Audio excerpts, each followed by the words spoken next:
Welcome back to the channel, and today I wanted to show you the contents of Swiss Airlines first class amenity kit. So this is handed out in Swiss first class.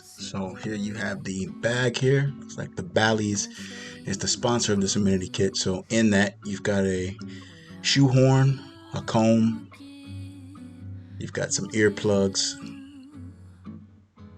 tissues,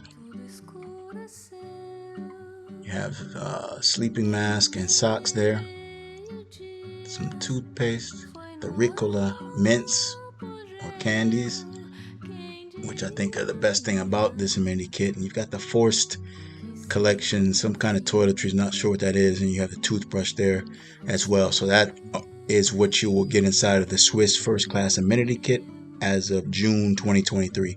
As always, I appreciate you watching. Please hit the like button, subscribe to the channel if you haven't already, and share this with a friend. Thank you.